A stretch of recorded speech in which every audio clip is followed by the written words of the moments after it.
खुदामंद यीशु मसीह के नाम में आपको सलाम। पहला करंथियों 15 बाब 29 आयत में लिखा है, वरना जो लोग मुर्दों के लिए बपतिस्मा लेते हैं वो क्या करेंगे? अगर मुर्दे जी उठते ही नहीं तो फिर क्यों उनके लिए बपतिस्मा लेते हैं? अब सवाल ये है कि यहाँ मुर्दों के लिए बपतिस्मे से क्या मुराद है? ये आयत कलाम मुकद्दस में सबसे ज्यादा मुश्किल आयात में से एक है, जिसकी बहुत सी मुमकिना तशरीहात हो सकती हैं। ताहम इसे बहुत सी अजीब और बिद्दती तालीमात को जायज करार देने के लिए इस्तेमाल किया जाता रहा है। एक मुहतात और ईमानदार मुफसिर भी पेश की जाने वाली शायद तमाम तफसीर का मुतालिया कर ले तो भी अकीदा के मुताबिक सही तौर पर ना बता सके कि इसके मानी क्या हैं। ताहम दूसरे वाज़े सहीफों के मुतालिया से हम अकीदा के मुताबिक ये जरूर जान सकते हैं कि इसके मानी क्या नहीं हैं। हम ये बात यकीन से कह सकते हैं कि ये मुर्दों के वाइकेरियस और प्रॉक्सी बपतिस्मे के बारे में नहीं बता रही, यानी एक की जगह कोई और बपतिस्मा ले, जैसे कि कदीम बिदती नॉस्टिक यानी मार्सियन और आज कल के मॉर्मन चर्च का दावा है। पौलुस ये नहीं सिखा रहा कि कोई शख्स किसी मुर्दे की जगह बपतिस्मा ले ले तो उसे बचाया जा सकता है या किसी भी और अंदाज में उसकी मदद की जा सकती है। अगर एक शख्स का ईमान दूसरे को नहीं बचा सकता तो यकीनन एक शख्स का बपतिस्मा भी दूसरे को नहीं बचा सकता। बपतिस्मा महज फरमाबरदार ईमान को जाहिर करने वाला एक काम है जो कि यीशु के साथ अपनी शनाख्त के एक होने का ऐलान करता है। कोई भी सिर्फ बपतिस्मे से नजात नहीं पाता, मुर्दे तो दूर की बात, जिंदा लोग भी नहीं। लिखा है, और जिस तरह आदमियों के लिए एक बार मरना और उसके बाद अदालत का होना मुकर्रर है, इब्रानियों 9 बाब 27 आयत, सो मौत, नजात और किसी भी तरह की रूहानी मदद पाने के मौके खत्म कर देती है। नए अहदनामे में बपतिस्मे का नजात के साथ करीबी ताल्लुक दिखाया गया है और ये इसी नजात का जाहिरी अमल भी है। अगरचे किसी शख्स को भी मसीही बनने के लिए बपतिस्मा लेने की जरूरत नहीं है, ताहम एक फरमाबरदार मसीही बनने के लिए बपतिस्मा लेना जरूरी है। बपतिस्मा इरशाद आजम का एक अहम हिस्सा है। इब्तदाई कलीसिया में जो शख्स नजात याफ्ता होता उसके बारे में बताए बिना ही ये अंदाजा लगाया जाता था कि वो बपतिस्मा पा चुका है, और कोई भी शख्स उस वक्त तक बपतिस्मा नहीं पा सकता था जब तक कलीसिया उसके नजात याफ्ता होने के बारे में मुतमईन ना हो जाती। उस वक्त ये पूछना कि कोई शख्स बपतिस्मा पा चुका है या नहीं, ये पूछने के मुतरादिफ था कि वो नजात याफ्ता है या नहीं। अगर हम मान लें कि पौलुस इसी समझ की बुनियाद पर बपतिस्मे की इस्तिलाह का इस्तेमाल कर रहा था, तो इस आयत में जहां लिखा है वो जो बपतिस्मा लेते हैं से मुराद वो लोग हो सकते हैं जो इस बात की गवाही दे रहे थे कि वो मसीही हैं।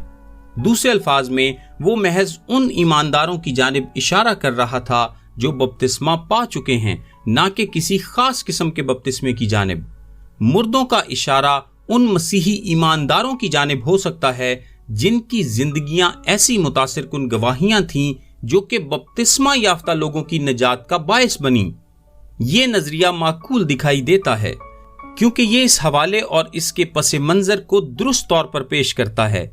इस दलील और तफसीर की रोशनी में हम कह सकते हैं कि पौलुस महज ये कह रहा था कि उन वफादार ईमानदारों की गवाही और मिसाली जिंदगियों की बदौलत जो कि मर चुके हैं, लोग नजात, जिसका निशान बपतिस्मा था, पा रहे हैं।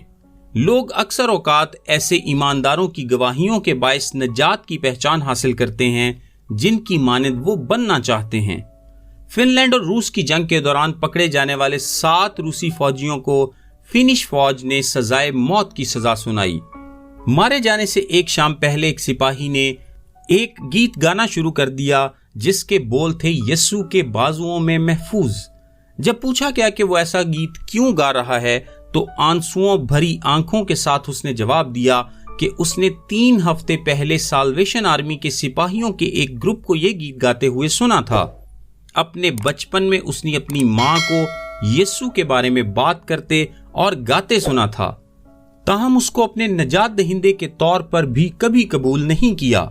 गुज़िश्ता रात जब वो लेटा हुआ अपनी मौत के बारे में तसव्वुर कर रहा था तो उसने रोया में अपनी मां का चेहरा देखा جس کے باعث اسے وہ گیت یاد آ گیا جو اس نے 3 ہفتے پہلے سنا تھا۔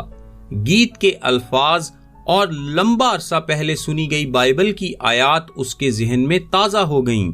اس نے اپنے ساتھی قیدیوں اور پکڑنے والوں کے سامنے یہ گواہی دی کہ اس نے مسیح سے دعا کی کہ وہ اس کے گناہوں کو معاف کر دے اور اس کی روح کو پاک کر کے اس لائق بنا دے کہ وہ خدا کے سامنے کھڑا ہو سکے۔ تمام لوگ یعنی قیدی اور نگہبان سب اس کی گواہی سے متاثر ہوئے اور تمام رات دعا کرتے، روتے، روحانی چیزوں کے بارے میں باتیں کرتے اور گیت گاتے گزری۔ صبح موت کے گھاٹ اتارے جانے سے پیشتر انہوں نے اجازت چاہی کہ وہ آخری مرتبہ یہ گیت یعنی یسوع کے بازوؤں میں محفوظ گا سکیں، جس کی انہیں اجازت دے دی گئی۔ اس رات کم از کم ایک اور روسی سپاہی نے مسیح کو قبول کیا۔ اس کے علاوہ فنش آفیسر نے کہا، دوسروں کے دلوں میں کیا کچھ ہوا میں نہیں جانتا، تاہم میں اس گھڑی سے ایک نیا شخص بن چکا تھا۔ مسیح سے میری ملاقات اس کے ایک نوجوان اور عزیز شاگرد کی صورت میں ہو چکی تھی، اور میں اتنا کچھ جان گیا تھا کہ اب میں بھی اس کا شاگرد ہو سکتا تھا۔ ہو سکتا ہے کہ ایمان کے شروعاتی بیج پولس کے خود اپنے دل میں اس وقت ہی بوئے جا چکے تھے جب اس نے استفنس کی موت، اس کے اعتقاد کو دیکھا اور مرتے ہوئے اس کے الفاظ کو سنا۔ پہلا کرنتھیوں 15 باب 29 آیت میں پولس شاید اس سچائی کا دعویٰ کر رہا ہے کہ جو مسیحی خوشی اور امید کے ساتھ موت کو گلے لگاتے ہیں ان کی گواہی قدرت رکھتی ہے۔ ابدی زندگی، جی اٹھنے، اپنے پیاروں سے دوبارہ ملنے کا تصور ایک بڑا محرک ہے جو کہ لوگوں کو انجیل کا پیغام سننے اور قبول کرنے کے لیے تیار کر سکتا ہے۔ مردوں میں سے جی اٹھنے کی یقین دہانی وہ عظیم یقین دہانی ہے جو کہ خدا کی طرف سے انہیں ملتی ہے جو اس کے بیٹے پر ایمان لاتے ہیں۔ جو یسوع مسیح پر ایمان رکھتے ہیں ان کے لیے قبر اختتام نہیں ہے۔ جب ہم مرتے ہیں تو ہم فوراً ایک انفرادی شخصیت کے طور پر خداوند کی حضوری میں پہنچ جائیں گے۔ نہ صرف یہ بلکہ ایک دن ہمارے جلالی بدن ہماری روحوں کے ساتھ ایک ہو جائیں گے اور ہم اپنی تمام ابدیت ایک مکمل انسان کے طور پر ان کے ساتھ گزاریں گے جنہوں نے خدا سے پیار کیا اور اس کی پرستش کی تھی۔ اب کرنتھس کی کلیسیا میں غیر اقوام کی جو تعلیمات موجود تھیں، شاید ان سے ملتی جلتی تعلیمات کے باعث تھیسلونیکے کے ایماندار بھی پریشان تھے، کیونکہ وہ سوچ رہے تھے کہ ان کے ایماندار عزیز اور دوست جو کہ مر چکے ہیں ان کے پاس ابدی زندگی کی کوئی امید نہیں۔ پہلا تھیسلونیکیوں 4 باب 13 تا 14 آیت میں لکھا ہے، اے بھائیو، ہم نہیں چاہتے کہ جو سوتے ہیں ان کی بابت تم نا واقف رہو، تاکہ اوروں کی مانند جو نا امید ہیں غم نہ کرو، کیونکہ جب ہمیں یہ یقین ہے کہ یسوع مر گیا اور جی اٹھا تو اسی طرح خدا ان کو بھی جو سو گئے ہیں یسوع کے وسیلہ سے اسی کے ساتھ لے آئے گا۔ پولس انہیں یقین دلا رہا تھا کہ وہ جی اٹھیں گے، اور جب خداوند واپس آئے گا تو تم سب اس کے وسیلے سے پھر سے مل جاؤ گے۔ سو پولس اس آیت میں پوچھتا ہے کہ اگر قیامت اور آنے والی زندگی کی کوئی امید ہی نہیں تو لوگ ان ایمانداروں کی گواہیوں کے باعث جو کہ مر چکے ہیں کیوں مسیح کے پاس آ رہے ہیں؟ اگر مردے نہیں جی اٹھتے تو پھر کیوں وہ یعنی بہت سے زندہ مسیحی لوگ ان کے لیے یعنی جو وفادار ایماندار مر چکے ہیں بپتسمہ لیتے ہیں، یعنی ان کی گواہی کے باعث ایماندار بنے ہیں؟ آمین۔ میرا نام تابش قاضی ہے اور یہ میسج آپ کو ڈیلی ورسز کی جانب سے بھیجا گیا ہے۔ روزانہ صبح اپنے واٹس ایپ پر بائبل کی آیات اور ان کی وضاحت انگلش، اردو اور آڈیو میں حاصل کرنے کے لیے ابھی 0333 80 20 972 پر واٹس ایپ میسج کریں۔ خدا آپ سب کو برکت دے، آمین۔